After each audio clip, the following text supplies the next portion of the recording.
자식이 멀어진 순간, 이제 내가 필요 없어진 걸까? 자식이 멀어졌다고 느끼는 순간, 어느 순간부터였을까요? 전화기를 들었다가 그냥 내려놓은 적이 있으신가요? 딱히 급한 일도 아니고 그렇다고 전화를 하지 말아야 할 이유도 없는데 그냥 괜히 방해가 될 것 같아서, 아이가 바쁠 것 같아서, 혹은 무슨 말을 해야 할지 몰라서 그 순간 전화기를 내려놓으면서 드는 감정, 뭐라고 표현하기가 어렵습니다. 서운함이라고 하기엔 너무 작고, 외로움이라고 하기엔 조금 과한 것 같고, 그냥 뭔가 달라졌다는 느낌. 예전엔 이러지 않았는데 라는 느낌.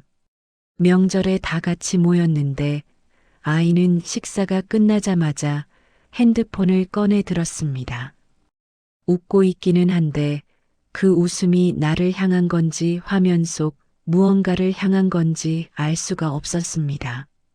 밥상 앞에 앉아 있지만 어딘가 다른 세계에 있는 것처럼 보이는 그 아이의 뒷모습을 보면서 가슴 한켠이 조용히 내려앉는 기분이 드셨던 분 계실 겁니다. 연락이 뜸해진 것도 아닙니다.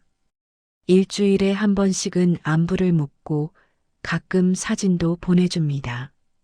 그런데도 왜인지 멀어진 것 같습니다. 가까이 있는데 멀고 자주 연락하는데도 닿지 않는 것 같은 그 감각. 오늘은 그 감각 안으로 조금 들어가 보려 합니다. 한 가지 장면을 더 떠올려 보겠습니다. 아이가 어릴 때는 사소한 것도 다 말해줬습니다. 학교에서 무슨 일이 있었는지, 친구가 뭐라고 했는지, 선생님이 오늘 무섭게 화를 냈다는 것까지. 집에 돌아오면 현관문을 여는 소리부터 달랐습니다. 뭔가 할 말이 있을 때의 발소리와 그냥 지나칠 때의 발소리가 달라서 부엌에 있어도 알아챌 수 있었습니다. 그 아이가 지금은 어디서 무엇을 먹었는지도 잘 이야기하지 않습니다. 그게 나쁜 일이 아니라는 걸 압니다. 다 큰 어른이 매일의 끼니를 부모에게 보고할 필요는 없지요.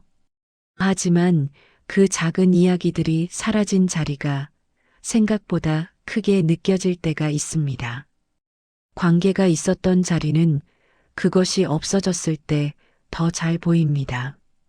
원래 거기 있었기 때문에 당연하게 느꼈던 온기가 이제는 조금 식어 있는 것처럼 느껴지는 그 감각. 그것이 오늘 우리가 천천히 들여다보려는 감정입니다. 우리가 부모가 된다는 것은 단순히 역할 하나를 맡는 게 아니었습니다. 그것은 어느 시점부터 나라는 존재의 중심이 되었습니다. 아이가 아플 때 밤을 새우던 기억, 처음으로 걸음마를 떼던 날의 기쁨, 학교 앞에서 배웅하고 돌아서면서 뭉클했던 그 아침들. 부모로서의 시간들은 단순한 추억이 아니라 내가 누구인가를 이루는 중요한 층들이었습니다. 그런데 아이가 자라면서 그 역할이 조금씩 필요 없어지기 시작합니다. 밥을 차려줘도 이미 먹고 왔다고 하고 조언을 해도 이미 결정했다고 합니다. 도움이 되고 싶은데 도움이 필요하지 않아 보입니다. 그 간극이 처음엔 작습니다. 작아서 잘 보이지도 않습니다. 하지만 시간이 지나면서 그 간극은 조금씩 넓어지는 것처럼 느껴집니다. 많은 분들이 이것을 연락 횟수의 문제로 이해하십니다. 왜 전화를 안 하냐는 말 속에는 사실 그보다 훨씬 깊은 감정이 담겨 있습니다. 전화를 원하는 게 아니라 의미를 원하는 겁니다. 내가 여전히 이 아이에게 중요한 존재인가? 내 자리가 아직 있는가? 연락이 문제가 아닙니다. 의미 상실감이 핵심입니다. 여기서 잠깐 역할 정체성이라는 개념을 생각해 볼 필요가 있습니다.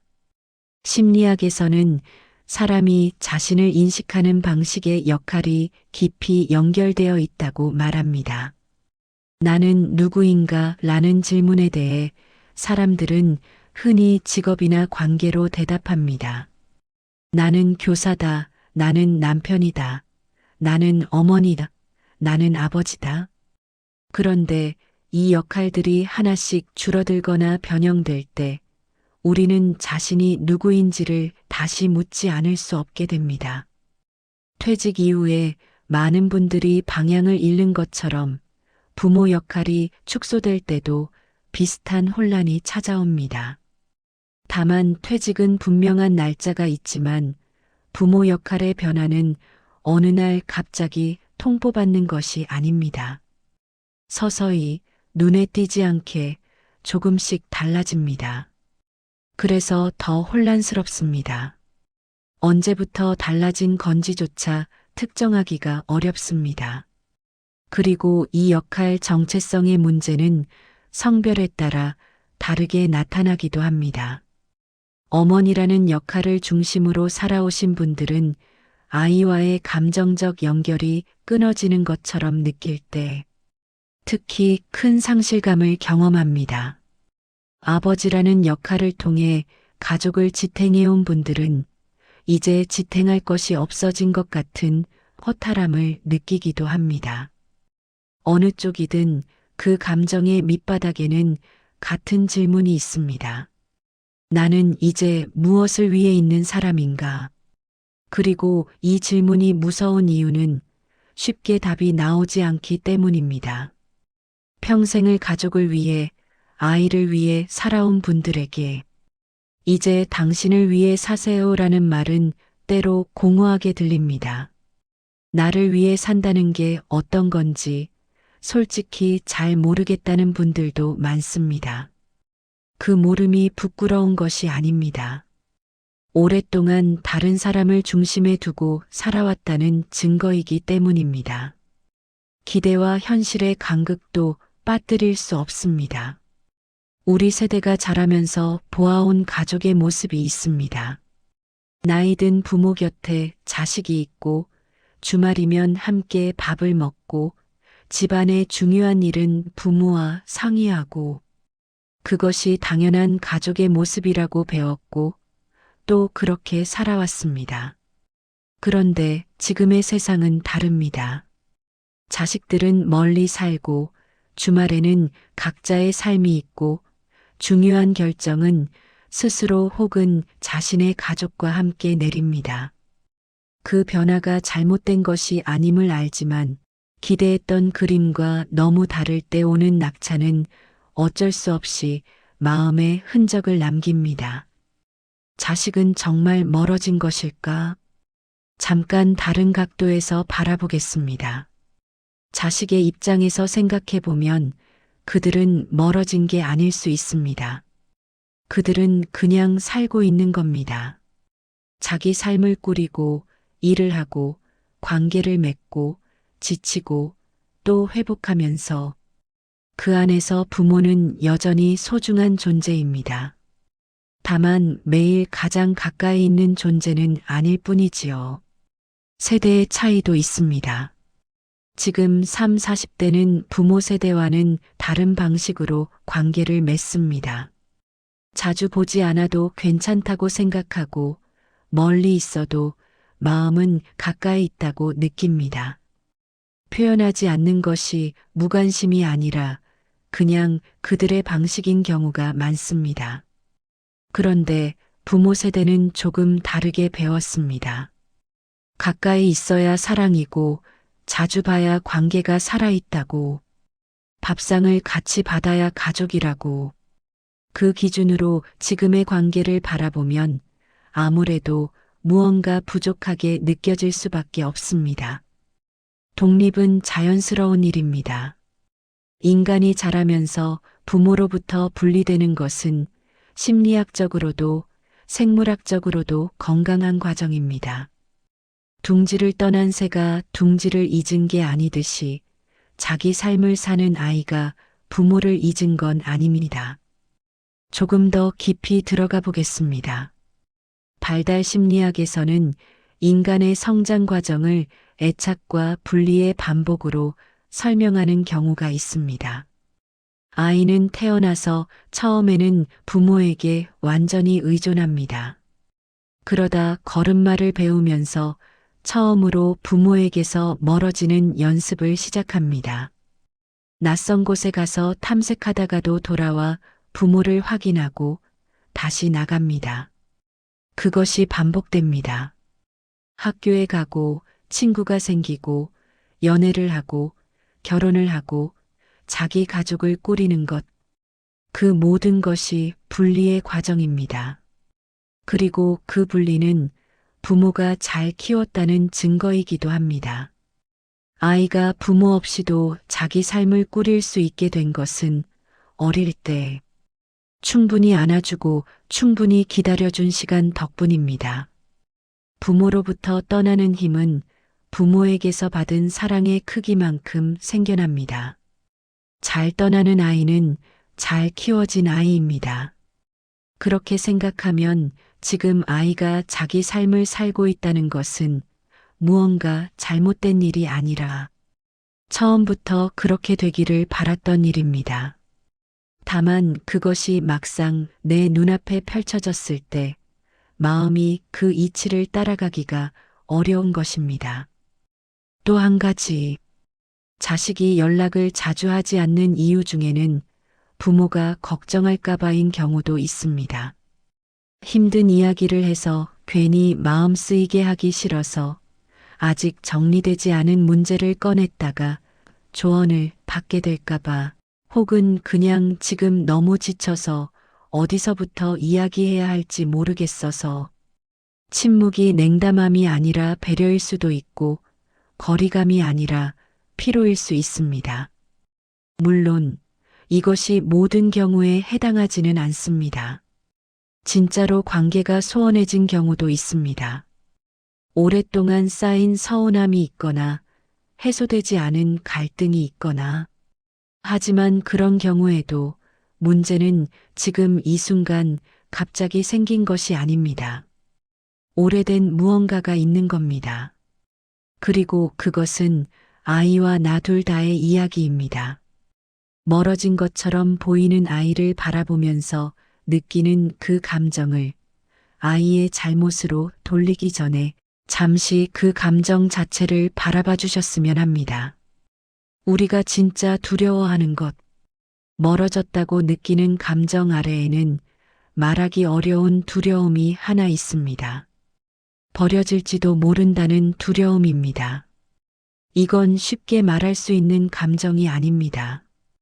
부모가 자식에게 버려질까봐 두렵다는 말은 스스로도 인정하기가 민망하게 느껴지기도 합니다.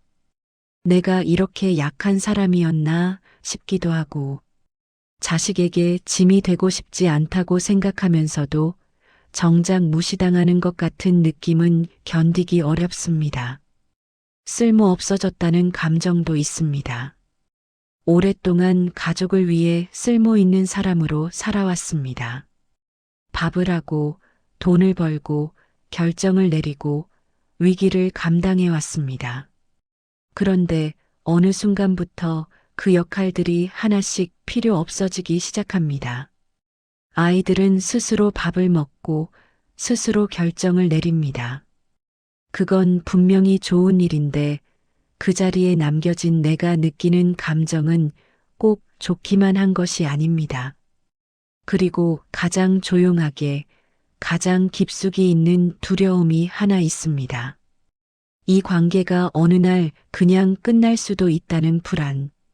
아이가 자기 가족을 꾸리고 자기 삶에 바빠지면서 나와의 관계가 점점 형식적인 것이 되어가는 건 아닐까 하는, 생일이나 명절에만 연락하는 사이가 되는 것은 아닐까 하는, 이런 감정들은 표현하기 어렵습니다.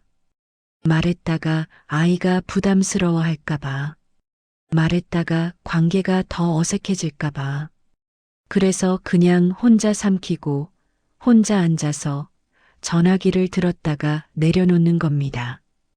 여기서 조금 더 솔직하게 이야기해 보겠습니다. 노년기에 접어드는 많은 분들이 경험하는 감정 중에 비가시화라는 것이 있습니다. 사회에서 보이지 않게 되는 감각입니다. 직장에서 물러나면서, 공공장소에서 주목받지 못하면서, 뉴스에서도 내 세대의 이야기가 점점 줄어들면서 세상이 나를 점점 배경으로 밀어내는 것 같은 그 감각. 그런데 그 감각이 가장 아프게 느껴지는 건 낯선 세상에서가 아니라 가장 가까운 관계에서 느껴질 때입니다. 자식이 나를 통해 세상을 배웠던 시절이 있었습니다. 내가 아는 것을 아이가 모르고 내가 경험한 것을 아이가 신기하게 바라보던 시절. 그런데 이제는 반대가 되었습니다. 새로운 기기를 아이에게 물어봐야 하고 요즘 세상이 어떻게 돌아가는지 아이를 통해 듣습니다. 그 역전이 자연스러운 일임에도 익숙해지기까지는 시간이 걸립니다. 그리고 이 모든 감정의 가장 밑바닥에 있는 것은 아마도 죽음에 대한 감각일 것입니다. 이것을 직접 말하는 분은 많지 않습니다. 하지만 나이가 들면서 관계가 달라지고 몸이 달라지고 세상에서의 자리가 달라질 때 그 변화들은 모두 어렴풋이 같은 방향을 가리키고 있습니다. 유한함. 내가 여기 있을 수 있는 시간이 많지 않다는 것. 그리고 그 전에 이 관계들이 따뜻하게 남기를 바라는 마음. 자식에게 연락을 원하는 것은 단순히 외로워서만이 아닐 수 있습니다. 내가 아직 여기 있다는 것을 확인하고 싶은 마음, 사랑받고 있다는 것을 느끼고 싶은 마음, 그리고 이 짧은 시간 안에 무언가 좋은 것들을 더 나누고 싶다는 마음. 그 모든 것이 한 번의 전화를 원하는 마음 안에 담겨 있는 겁니다. 그 감정을 나쁜 감정이라고 하지 않겠습니다. 그것은 그냥 오래 사랑해온 사람의 감정입니다. 부모라는 역할은 사라지는 것이 아닙니다. 변하는 겁니다. 아이가 어릴 때 부모의 역할은 보호였습니다. 위험으로부터 지키고 두려움으로부터 안아주고 세상과 아이 사이에 서 있는 것. 그것이 부모였습니다. 그런데 아이가 자라면서 그 역할은 조금씩 다른 모습으로 바뀌어 갑니다. 보호에서 지지로, 지지에서 존재 자체로. 어쩌면 가장 성숙한 부모의 역할은 그냥 거기 있는 것인지도 모릅니다. 아이가 돌아올 자리가 되어주는 것. 언제 와도 따뜻한 곳으로 기억되는 것. 붙잡는 사랑과 놓아주는 사랑은 다릅니다. 붙잡는 사랑은 연락을 원하고 자주 보기를 원하고 내 생각대로 살아주기를 원합니다. 그 안에 진심 어린 애정이 있다는 걸 부정하지 않습니다. 그런데 그 사랑은 때때로 아이에게 작은 무게가 됩니다. 편히 연락하기가 어려워지고 가까이 있으면 오히려 조심스러워지는 이유 중 하나가 되기도 합니다. 놓아주는 사랑은 다릅니다. 아이가 어디에 있든 무엇을 하든 잘 있기를 바라는 마음. 실망시켜도 괜찮다는 마음. 자주 연락하지 않아도 사랑한다는 걸 아는 관계. 그것이 놓아주는 사랑입니다. 놓아준다는 것은 포기가 아닙니다. 이것을 오해하시는 분들이 있습니다.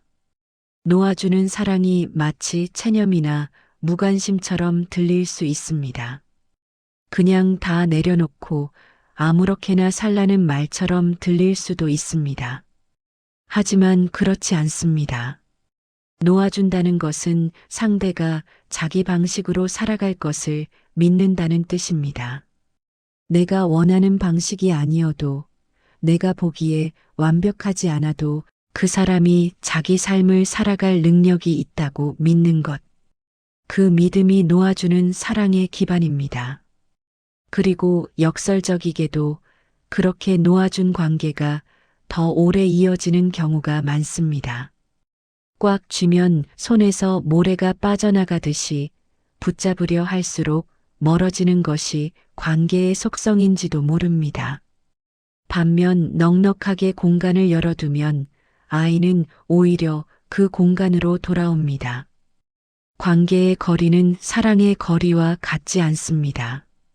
자주 보지 않는다고 덜 사랑하는 게 아닙니다. 연락이 뜸하다고 관계가 식은 게 아닙니다. 물리적으로 멀리 있어도 마음속에 여전히 가장 무거운 자리를 차지하고 있는 사람이 있습니다. 부모는 자식에게 그런 존재인 경우가 많습니다. 일상에서는 잘 꺼내지 않지만 가장 흔들릴 때 가장 먼저 생각나는, 그리고 한 가지 더 이야기하고 싶습니다. 부모가 자기 자신의 삶을 잘 살아가는 것이 아이에게도 선물이 됩니다. 부모가 자식에게 기대는 것이 클수록 자식은 그 무게를 느낍니다. 물론 의식적으로 짐처럼 느끼는 게 아닐 수도 있습니다. 하지만 어딘가에서 알게 됩니다. 내가 자주 연락하지 않으면 부모님이 힘드실 것 같다는 것. 내가 잘 되어야 부모님이 기뻐하신다는 것. 그 감각이 관계를 조금 무겁게 만들 수 있습니다. 반대로 부모가 자기 삶을 살고 있을 때 아이는 더 가볍게 연락할 수 있습니다. 안부를 묻는 전화가 의무가 아니라 대화가 될 수 있습니다. 만남이 보고가 아니라 만남 자체가 될 수 있습니다. 부모가 행복하면 관계도 조금 더 자유로워집니다. 자식이 멀어졌다고 느껴질 때 그것이 관계의 끝이 아니라 관계의 변화일 수 있습니다. 아이와 나 사이의 거리가 달라진 게 아니라 관계의 형태가 달라지고 있는 것일 수 있습니다. 그 변화를 상실로 읽을 수도 있고 성숙으로 읽을 수도 있습니다. 어떻게 읽느냐는 우리에게 달려 있습니다. 나 자신에게로 돌아오는 일. 이 지점에서 잠깐 조금 다른 이야기를 해보겠습니다. 자식과의 관계를 이야기했지만 사실 오늘 이 대화에서 가장 중요한 사람은 여러분 자신입니다. 50대, 60대, 70대. 이 시간은 흔히 내리막이라는 이미지로 표현되곤 합니다. 무언가가 줄어드는 시간, 무언가가 끝나가는 시간처럼. 하지만 다르게 볼 수도 있습니다. 이 시간은 처음으로 나 자신에게만 집중할 수 있는 시간이기도 합니다. 아이를 키우던 시절에는 내가 원하는 것을 뒤로 미뤘습니다. 일을 하던 시절에는 내가 느끼는 것을 옆으로 치워두었습니다. 지금은 어쩌면 처음으로 그 미뤄두었던 것들을 꺼낼 수 있는 시간입니다. 하지만 많은 분들이 그 앞에서 멈춥니다. 뭘 원하는지 모르겠다고 하십니다. 좋아하는 게 뭔지 생각해 본 적이 없는 것 같다고. 그것은 능력의 부재가 아닙니다. 오랫동안 다른 것을 우선순위에 두고 살아온 결과입니다. 모르는 것이 당연합니다. 다시 찾아가면 됩니다. 천천히 작은 것부터. 어떤 음악을 들을 때 마음이 조금 편안해지는지, 어떤 계절의 냄새가 좋은지, 어떤 사람 곁에 있을 때 말이 편하게 나오는지, 그런 작은 것들을 살피는 것이 나 자신에게로 돌아오는 시작일 수 있습니다. 그리고 이것이 자식과의 관계와 무관한 이야기가 아닙니다. 내가 나 자신과 잘 지낼수록 관계에서 원하는 것이 줄어듭니다. 아이에게 기대는 마음이 작아지고 연락이 없어도 견디는 힘이 생깁니다. 외로움을 느끼는 것은 여전히 자연스럽지만 그 외로움이 관계를 향한 불안으로 번지지 않을 수 있습니다. 나 자신을 돌보는 것이 이기적인 것처럼 느껴지는 분도 계실 겁니다. 평생을 다른 사람을 위해 살아온 분들에게 나를 먼저 챙긴다는 것은 낯설고 어색한 일입니다. 그런데 생각해보면 우리가 아이에게 바라는 것이 무엇입니까? 아이가 자기 삶을 잘 살기를, 행복하기를, 건강하기를 원합니다. 그렇다면 우리 자신에게도 같은 것을 허락해도 됩니다. 나도 내 삶을 잘 살 권리가 있습니다. 나이가 든다는 것이 쇠퇴가 아니라 다른 종류의 성숙이라면 어떨까요? 젊었을 때 몰랐던 것들을 이제는 압니다. 중요한 것과 그렇지 않은 것을 구별할 수 있고 견뎌야 할 것과 내려놓아야 할 것을 압니다. 감정을 참는 게 아니라 감정을 바라보는 법을 조금은 압니다. 그 알미 작은 것 같아도 오래 살아온 사람만이 가질 수 있는 것입니다. 그것이 이 시간의 다른 이름일 수 있습니다. 쇠퇴가 아니라 다른 종류의 깊이. 오늘 이 이야기를 꺼낸 것은 무언가를 해결하기 위해서가 아니었습니다. 자식이 멀어졌다고 느끼는 그 감정 안에 얼마나 많은 층이 있는지를 같이 들여다보고 싶었습니다. 서운함, 외로움, 두려움, 그리고 오래도록 누군가를 사랑해온 사람의 피로감, 그 모든 것이 섞인 감정을 그냥 서운하다는 말 하나로 덮어두기엔 너무 아깝습니다. 이 이야기를 들으시면서 어떤 장면이 떠오르셨는지 모르겠습니다. 어떤 분은 오래전 일이 생각나셨을 수도 있고, 어떤 분은 최근에 어떤 순간이 겹쳐 보이셨을 수도 있습니다. 그 떠오른 장면을 잠시 바라봐 주시길 부탁드립니다. 판단하지 말고 그냥 바라보는 것으로 충분합니다. 한 가지만 여쭤보겠습니다. 자식과의 관계에서 변화를 느낄 때 우리는 보통 아이를 바라봅니다. 왜 연락을 안 하는지, 왜 예전 같지 않은지. 그런데 그 시선을 잠깐 반대로 돌려보면 어떨까요? 나는 지금 어떤 사람으로 살고 있는가? 아이와의 관계 바깥에서 나는 무엇을 사랑하고 무엇에 흥미를 느끼고 어떤 사람들과 어울리는가? 내가 나 자신에게 괜찮은 친구가 되어주고 있는가? 자식이 내 곁을 떠나는 것처럼 느껴질 때 어쩌면 그것은 내가 나 자신에게로 돌아올 시간이 생긴 것일 수도 있습니다. 오랫동안 미뤄두었던 질문들, 살고 싶었지만 살지 못했던 어떤 모습들로 천천히 다가갈 수 있는 시간. 오늘은 자식이 아니라 나 자신을 한번 조용히 들여다보셔도 좋겠습니다. 자식은 자신의 삶을 살고 있습니다. 우리도 우리의 삶을 살아도 됩니다. 그것이 어쩌면 가장 오래가는 사랑의 형태일지도 모릅니다. 들어주셔서 감사합니다.